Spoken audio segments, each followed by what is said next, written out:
आप लोग को वॉइस मिल रहा है? Yes sir. देखिए, 12 जो जनवरी है उसको राष्ट्रीय युवा दिवस माना जाता है। स्वामी विवेकानंद जी के जन्मदिन पर ध्यान दीजिएगा। और जो नव हिंदू आजकल के जो हिंदू धर्म है उसको नव हिंदू धर्म कहा जाता है या नव हिंदूवाद कहा जाता है। उसका जन्म क्या है, उसका जो मेन है वो स्वामी विवेकानंद को उनका जनक माना जाता है।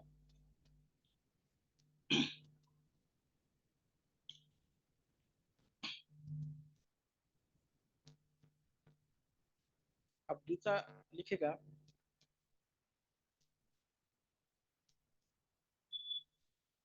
दयानंद सरस्वती।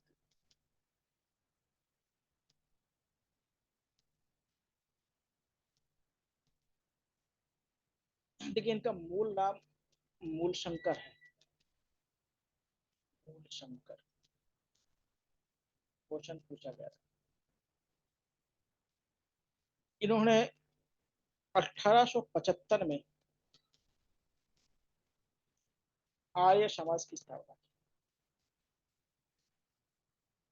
कहाँ पे? मुंबई में। आर्य समाज क्या बोलता है? वेदों पर बल देता है। वेदों पर बल दिया, जो वेद थे उस पर बल दिया। इनका नारा था वेदों की ओर लौटो।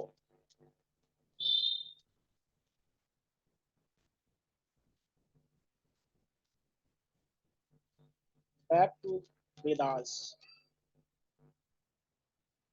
क्यों था? देखिए, अभी आप लोगों ऋग्वेद बता रहा था कि ऋग्वेद में भी किसी प्रकार से समाज में कोई भेदभाव नहीं था।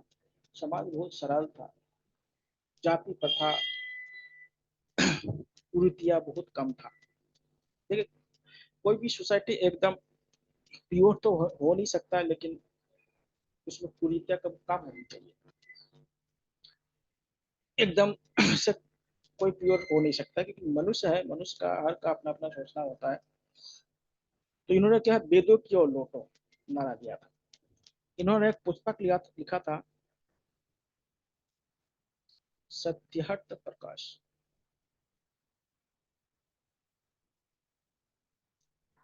भारत में सबसे पहले राष्ट्रवाद शब्द को इन्होंने दिया था। राष्ट्रवाद शब्द का जनक। इन्होंने सबसे पहले गो रक्षा समिति बनाया था। गो रक्षा समिति यानी गायों को रक्षा करने के लिए जो संघ बनाया था, संघ है इसको, संघ बनाया था। किनके द्वारा? दयानंद सरस्वती द्वारा। इन्होंने हिंदू धर्म से जो लोग मुस्लिम या ईसाई धर्म में जो धर्म परिवर्तन किया था, उनके लिए एक आंदोलन चलाया था जिसका नाम था शुद्धिकरण आंदोलन। इन्होंने कौन सा आंदोलन चलाया था? शुद्धिकरण आंदोलन। शुद्धिकरण आंदोलन चलाया था।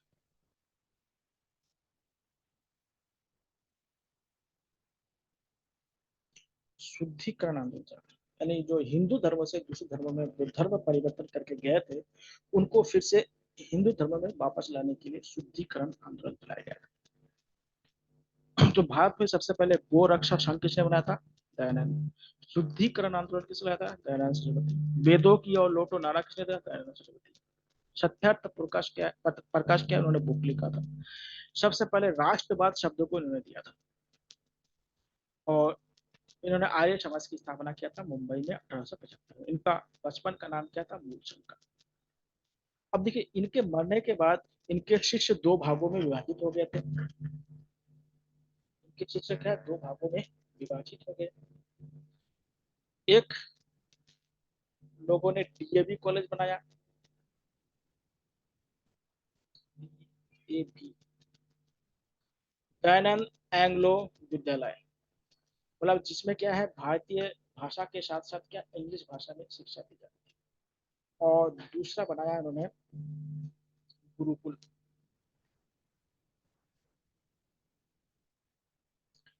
इसमें कौन थे? इसमें लाला लाजपत राय,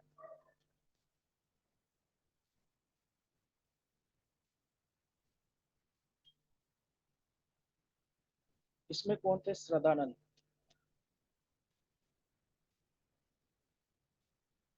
जो आपका हरिद्वार में जो गुरुकुल कांगड़ी है, ये श्रद्धानंद जी ने बनवाया था 1902 में। कहाँ पे? गुरुकुल कांगड़ी।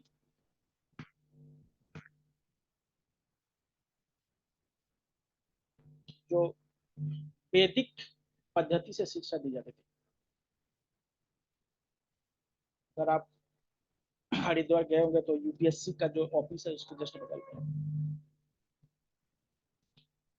विश्वविद्यालय। इसमें क्या है? जो गुरु शिष्य परंपरा से शिक्षा दी जाती थी, गुरु शिष्य परंपरा। और इसमें क्या था? भारतीय भाषा के साथ साथ क्या है? अंग्रेजी भाषा। जो डीएवी कॉलेज आप लोग देखते हैं, ये सब इन्हीं के द्वारा शुरू किया गया था। तो बहुत सारे समझ लीजिएगा।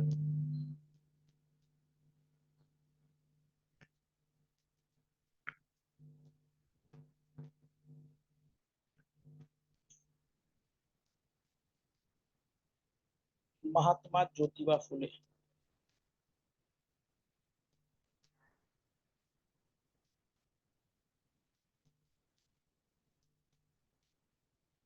ये महाराष्ट्र से थे।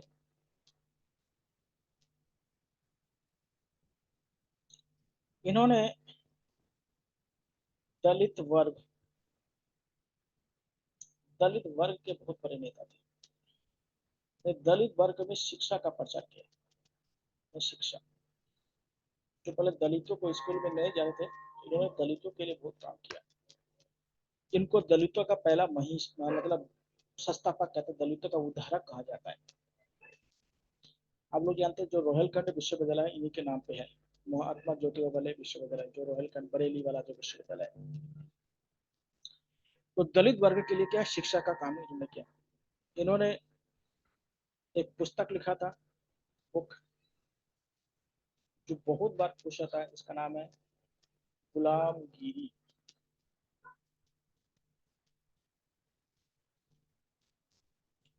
गुलामगिरी क्या है? इन्होंने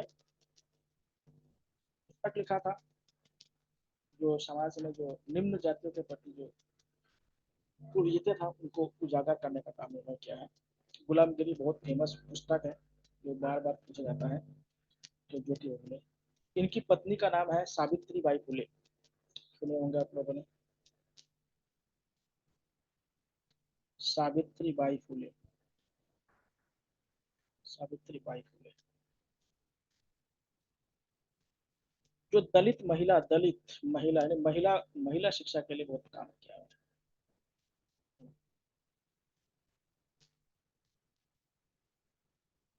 महिला शिक्षा के लिए बहुत काम किया। तो इनका भी नाम बहुत लिया जाता है, महात्मा ज्योतिबा फुले और सावित्री बाई फुले का, जो दलित उद्धारक माना जाता है पहले। बाद में इन्हीं के काम को आगे बढ़ाया किसने? अम्बेडकर जी ने।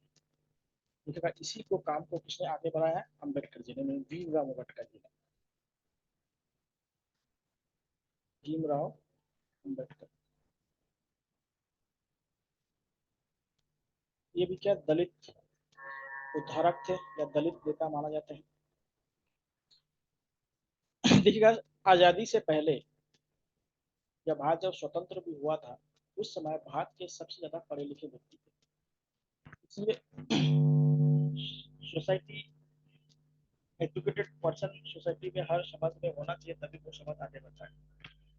अभी देखिए बंगाल क्यों आगे बढ़ा था उस समय, क्योंकि बंगाल में क्या था, पहले एजुकेशन आया। उत्तराखंड के लोग उस समय सबसे पहले यहाँ पे सुधार क्यों नहीं हुआ, कि यहाँ पे उस समय एजुकेशन नहीं था। पहाड़ी इलाका है, वहां से एजुकेशन हो पाएगा। तो भीमराव अम्बेडकर क्या है, स्वतंत्र भारत में अगर देखा जाए, उस समय की बात, जब स्वतंत्र भारत आजाद हुआ था, सबसे ज्यादा पढ़े। उस समय उनके पास 3-3 पीएचडी का डिग्री था। लोग एक एक करने में दिमाग खराब हो जाता है।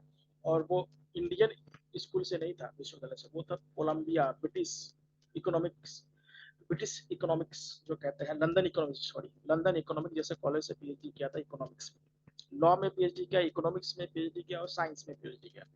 बताइए, विज्ञान में भी पीएचडी है, इकोनॉमिक में भी पीएचडी है, और विधि में भी, यानी जो लॉ है उसमें भी पीएचडी किए हुए व्यक्ति थे। और एक व्यक्ति ने पूरे समाज को क्या है, सुधार दिया। भीमराव अम्बेडकर का एक वाक्य बहुत फेमस है कि शिक्षा क्या है, शेरनी का दूध है, जो पिएगा वही धराएगा। तो वो जानना बहुत जरूरी है। देखिए, इन्होंने दलित उद्धार के लिए सबसे बढ़िया काम इन्होंने किया है, इन्होंने बहिष्कृत भारत नामक एक पत्रिका निकाला।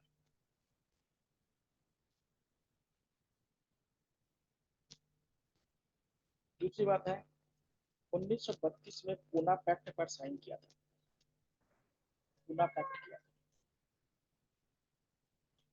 तीसरी बात है कि ये हमारे प्रारूप समिति के अध्यक्ष थे, आपको बताया था, संविधान सभा में जो प्रारूप समिति बने थे।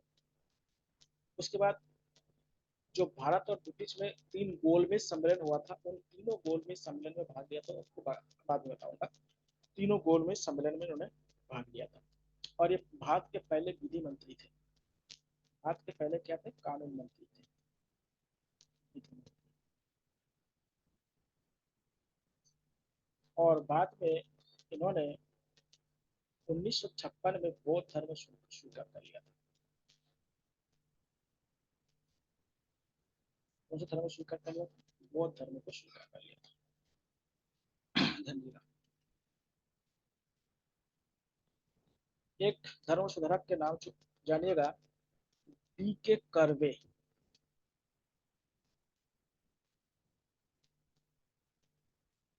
ये भी महाराष्ट्र से थे।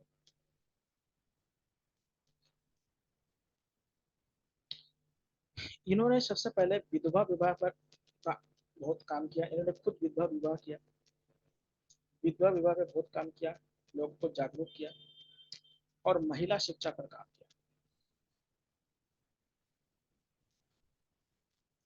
इन्होंने सबसे पहले पूना में महिला विश्वविद्यालय की स्थापना की।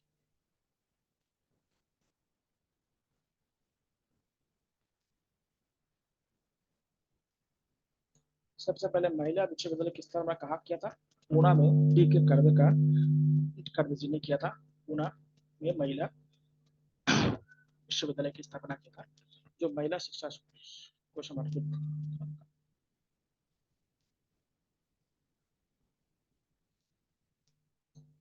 एक मुस्लिम धर्म सुधारक का नाम जानिएगा, सर सैयद अहमद खां।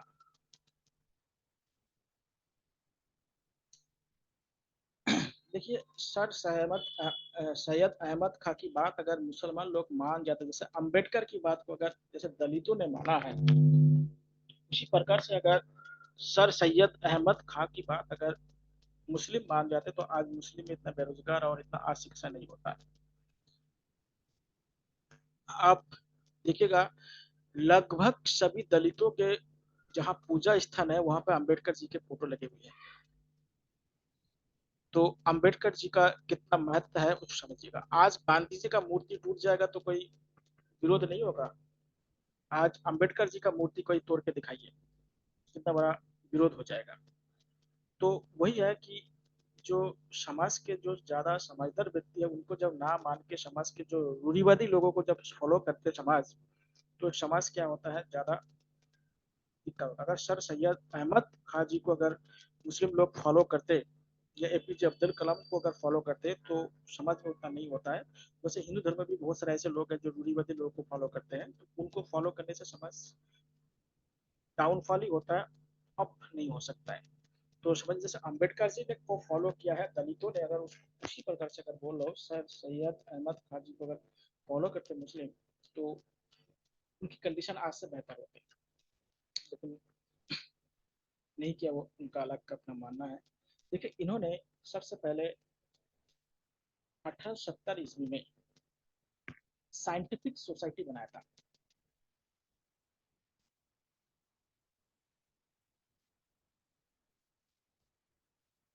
साइंटिफिक सोसाइटी के माध्यम से उन्होंने ये बात बताया था कि जो एजुकेशन होगा ना उसमें विज्ञान होना चाहिए। एजुकेशन में क्या होना चाहिए? विज्ञान होना चाहिए। देखिए आज भी आप देखिएगा विज्ञान, विज्ञान आप पढ़ते नहीं पढ़ते लेकिन विज्ञान के बारे में जो बेसिक कॉन्सेप्ट है वो क्लियर होना चाहिए। तो साइंटिफिक सोसाइटी, सोसाइटी क्या होता है? साइंटिफिक होना चाहिए। क्योंकि विज्ञान में क्या होता है? कारण कारक का सिद्धांत होता है कि कोई भी चीज होता है तो उसके पीछे कोई ना कोई रीजन होता है। लेकिन नॉर्मल में क्या होता है? ये सिद्धांत काम नहीं करता है। तो कारण कारक सिद्धांत क्या होता है? जिसमें रीजनिंग लगता है वो साइंस कहलाता है। साइंस का मतलब ये नहीं केवल फिजिक्स केमिस्ट्री पढ़ना ही साइंस है, ये गलत है। साइंस का मतलब ये नहीं होता केवल फिजिक्स केमिस्ट्री मैथ। ये साइंस नहीं कि जो व्यवस्थित होना चाहिए वो व्यवस्थित ज्ञान को ही साइंस कहा जाता है। किसी चीज का, किसी वस्तु का व्यवस्थित अध्ययन को ही साइंस कहा जाता है, यानी क्रमबद्ध अध्ययन। किसी चीज का क्रमबद्ध, पॉलिटिकल साइंस कहते हैं ना, तो दोस्तों साइंस तो है नहीं, पॉलिटिकल है। आजकल देखिएगा हम लोग क्या है, पॉलिसी बनाते हैं। लेकिन अमेरिका या यूरोप के बहुत, जो इसराइल वगैरह है ना, वहाँ पे पॉलिसी नहीं बनता है। वहाँ पे पॉलिसी साइंस है, पॉलिसी को कैसे मैनेज किया जाए। वो लोग हमसे आगे निकल चुका है, 50 साल 100 साल आगे है। वहाँ पे पॉलिसी साइंस बनता है, हम लोग साइंस पॉलिसी बना रहे हैं। ये पॉलिसी बना रहे हैं, वो पॉलिसी बना, वो लोग पॉलिसी का क्या है, व्यवस्थित करें, क्रमबद्ध करें कि कौन सा पहले होना चाहिए, कौन सा बाद में होना चाहिए। क्योंकि केवल आज के लिए नहीं, आने वाली पीढ़ी के बारे में भी तो सोचना है। केवल वर्तमान में जो प्रधानमंत्री मुख्यमंत्री है वो केवल वर्तमान के बारे में सोचेंगे तो देश कहाँ जाएगा। उनको आने वाले 100 साल के बारे में भी सोचना है। तो अमेरिका या जो विकसित कंट्री है वो क्या है, आगे आने वाले पीढ़ी के बारे में सोचना है, जिसको आप कहते हैं सस्टेनेबल डेवलपमेंट की बात करते हैं, इसको समावेशी विकास या धारणीय विकास कहते हैं। तो वो होना चाहिए। तो ये साइंटिफिक का मतलब होता है केवल विज्ञान पढ़ना नहीं है। विज्ञान को क्या था, हर चीज को मैनेज करना और क्रमबद्ध से मैनेज करना कि पहले कब होना आएगा, बाद में होना आएगा। तो इन्होंने सबसे पहले, बाद में इन्होंने 1875 में अलीगढ़ जो कॉलेज है उसको बनाया था। बाद में अलीगढ़ कॉलेज बनाया था, कॉलेज बनाया था। और 1920 में इस अलीगढ़ कॉलेज को अलीगढ़ विश्वविद्यालय कर दिया। अब क्या था 1920 में इसे क्या है, अलीगढ़ विश्वविद्यालय कर दिया। जो आप जानते हैं अलीगढ़ में क्या, अलीगढ़ विश्वविद्यालय जो केंद्रीय विश्वविद्यालय। तो साइंटिफिक सोसाइटी देखिए, जब इन्होंने अलीगढ़ कॉलेज बनाता है ना, तो इन्होंने देखिए ऐसे नहीं कि जो व्यक्ति काम करते हैं उनको बहुत सारे गाली वगैरह सुनना पड़ता है। क्योंकि जो रूढ़िवादी लोग होते हैं वो नहीं चाहता है कि ऐसे नए, कि नए चीज आएंगे तो रूढ़िवादी लोगों का दुकान बंद हो जाता है। अगर मान ली कोई अच्छा चीज, नया चीज इनोवेशन होगा तो रूढ़िवादी लोग अपने आप को बदलना नहीं चाहते हैं। वो बोलते जैसा चल रहा है वैसे चलने दीजिए, उसी में उनको फायदा है, क्योंकि उसी में उनको फायदा हो रहा है। तो नया चीज आएगा तो इनका भी बहुत बड़ा विरोध हुआ था, ऐसे नहीं कि इनका विरोध नहीं हुआ। तो समझ लीजिएगा सोसाइटी में कोई भी व्यक्ति जब कोई नया चीज लाता है तो विरोध हमेशा होता है। और हमेशा आज भी होता था, कल भी होता था, और हो रहा है, और आने वाले दिनों में भी होगा उनका विरोध। तो साइंटिफिक सोसाइटी का उन्होंने स्थापित किया। अगर यही चीज क्या है, हर लोगों को जानना चाहिए, साइंटिफिक नॉलेज होना चाहिए। फिजिक्स केमिस्ट्री पढ़ना ही नहीं है बल्कि उनको मैनेज करना भी आना चाहिए। अब आते हैं बाल विवाह पर। बाल विवाह पर क्या क्या कानून बना? Child marriage. देखिए बाल विवाह पे 3 बार कानून बना।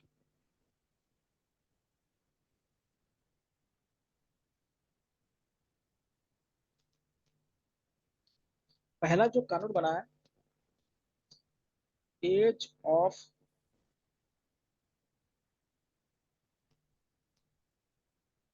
कंसेंट था, एज ऑफ कंसेंट बना।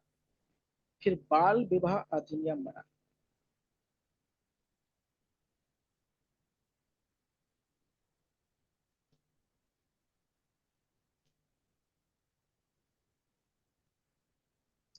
और तीसरा था शारदा अधिनियम, जो 1930 में बना था, आजादी से पहले की बात है।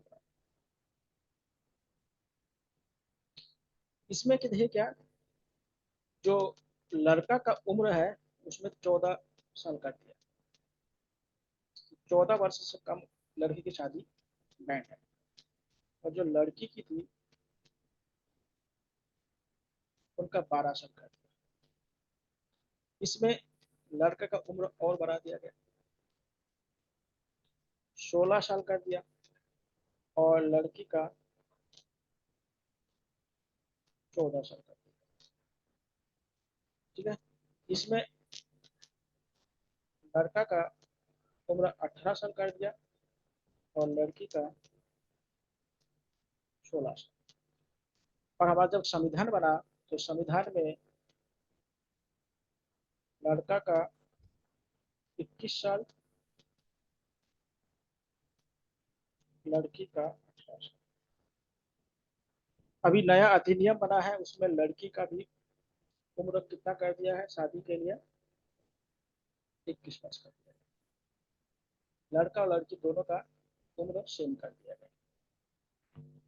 देखिएगा, कम उम्र में शादी करने से बहुत सारे मेडिकल दिक्कतें आने लगती है, और पहले समय में जो डिलीवरी होता था उसमें बहुत सारे माता और जो बच्चे हैं दोनों की डेथ होती थी, क्योंकि सस्ता का डिलीवरी था, अधिकतर घरों में होता था। तो वो बहुत ज्यादा घातक होते, जो मॉर्टेलिटी रेट होते वो बहुत ज्यादा हो जाता था। इसलिए क्या है, और दूसरी बात है कि बाल विवाह होने से चाहे लड़का हो चाहे लड़की हो, उनका शिक्षा नहीं प्राप्त हो पाता है। अगर मान ले कोई 12 साल की उम्र में शादी, 14 साल की उम्र में शादी हो जाएगा तो वो शिक्षा को कैसे प्राप्त कर। अब लोग जानते हैं कोरोना काल में बहुत बाल विवाह हुआ है, स्कूल बंद था, घर वालों ने शादी करवा दिया। इंडिया टुडे की रिपोर्ट को देख लीजिएगा। तो विवाह का एक एज होना चाहिए जो शरीर मैच्योर हो, और उसके बाद उनका होना चाहिए। नहीं तो उससे क्या होता है, बच्चा और माता का दोनों को क्या होता है, बहुत सारी दिक्कत, बहुत सारी बीमारी हो सकता है। और सबसे ज्यादा इम्पोर्टेंट है एजुकेशन को फर्क पड़ता है, एजुकेशन का। और क्योंकि एजुकेशन से क्या होता है, जो फीमेल है, मेल से ज्यादा फीमेल को एजुकेटेड होना बहुत जरूरी है। क्योंकि जो बच्चे का देखभाल या परिवार को जो मैनेज करना होता है, उनका अधिकांश जो समय है मेल के अधिक फीमेल ज्यादा ध्यान देती है। तो उनको ज्यादा पढ़ी लिखी होना चाहिए। समाज में तो ऐसा होना चाहिए कि महिलाओं को एकदम पूरा तरह शिक्षा फ्री कर देना चाहिए, जो भी शिक्षा लेना चाहिए। अब धीरे धीरे भारत सरकार चाह भी रहा है कि महिलाओं का शिक्षा एकदम फ्री, कि उनको शिक्षित ज्यादा किया जाए। दूसरी बात क्या है, बाल विवाह में क्या होता है कि लड़के की उम्र बहुत ज्यादा होता है और लड़की की उम्र बहुत कम होती है। पहले के जमाने में की बात बोल रहा हूँ, आज भी होता है, ऐसी बात नहीं है। आज भी देखिए भारत में 36% शादी के अभी भी बाल विवाह हो रहा है। और गांव तो छोड़िए, शहर के लोग भी कर रहे हैं, इसमें शहर के लोग भी कम नहीं है। इसमें मेन दिक्कत है क्या है, अर्थ, पैसा। अगर कोई सुंदर लड़की है, चाहे वो 10-15 साल की है, तो अमीर घर वाले उनको शादी कर ले सकते हैं। सबसे ज्यादा दिक्कत है पैसे वाला, बहुत ज्यादा दिक्कत है। अगर सुंदर लड़की होगा तो उनकी जल्दी शादी हो जाती है, पढ़ने लिखने। और थोड़ा सा माँ बाप को इसमें क्या है, उनका इम्पोर्टेंट रोल होता है कि उनको बच्चों को ज्यादा पढ़ा लिखा के शादी करना चाहिए। तो देखिए, बाल विवाह पर 3 कानून बना था। एक, देखिए इसे जो बाल विवाह वाला है ना, इसको मालावारी एक्ट भी कहते हैं। इसको मालावारी नामक एक व्यक्ति ने बनाया था, मालावारी एक्ट भी कहते हैं। धन्यवाद। और नीचे वाले को शारदा एक्ट कहते हैं। ये बनाया गया था, क्यों बनाया गया था, मेडिकल दिक्कतें बहुत था, और समाज में क्या था, असमानता की। आज भी असमानता विवाह बहुत ज्यादा होता है, लड़की के एज बहुत कम होते हैं, लड़की की एज बहुत ज्यादा होती है। फिर अंडरस्टैंडिंग नहीं हो पाते हैं और शादी टूट जाती है, बहुत सारे केसेस बन जाते हैं। और ये सब क्या है, पैसे का नहीं होता है। अधिकतर जब अमीर घरों में अधिकतर ऐसी शादी होती है, जो अरेंज मैरिज होती है, उसमें होती है पैसे वालों का। तो ये देखिएगा, हमारे जो मॉडर्न हिस्ट्री में जो मेन मेन जो समाज सुधारक थे, उनके बारे में आप लोगों को बता दिया। इसका फिर देखिए और भी लोग हैं, ऐसे नहीं कि इतने ही लोग थे, ये मेन मेन है। ठीक है, और भी बहुत से, जैसे केशव चंद्र सेन का नाम बहुत इम्पोर्टेंट, वो भी ब्रह्म समाज से जुड़े हुए थे। और भी बहुत सारे लोग हैं जो महाराष्ट्र से भी थे। देखिए, उत्तर भारत के बड़े बड़े समाज सुधारक नहीं बनने का रीजन था, एजुकेशन वो देर से आया है। और दूसरी बात है, यह एक लैंड लॉक स्टेट है, क्षेत्र है, जहाँ पे क्या है, विदेशी लोग बहुत कम आते हैं। विदेशी मतलब नए विचार नहीं आ पाते हैं। नए विचार जब नहीं आ पाएंगे तो वहाँ पे सुधार नहीं हो सकता है। इसलिए देखिएगा, आप लोग उत्तराखंड में रहते हैं तो जब पेपर देते हो तो एक व्यक्ति का नाम सुनते हो, राहुल सत्यनारायण, जो यात्रा लिखने का बहुत फेमस है। तो उनका कथन है कि जब आदमी बाहर नहीं घूमता है तो उनमें क्या है, जो चहुमुखी विकास होता है वो नहीं होता, क्योंकि बाहर जाने पर लोग ठोकर खाते हैं, और ठोकर खाने से क्या है, दिमाग खत्म होता है। पढ़े लिखने से केवल बुद्धि का क्या होता है, जानकारी होता है, इंफॉर्मेशन होता है, लेकिन उस इंफॉर्मेशन को यूज कैसे करना है ये बाहर जाके मिलता है। जैसे मान लीजिए कोई पीएचडी करके घर पे बैठे हुए हैं, उनको उतना नॉलेज नहीं है जो व्यक्ति क्या बाहर ठोकर खा के आया हुआ है।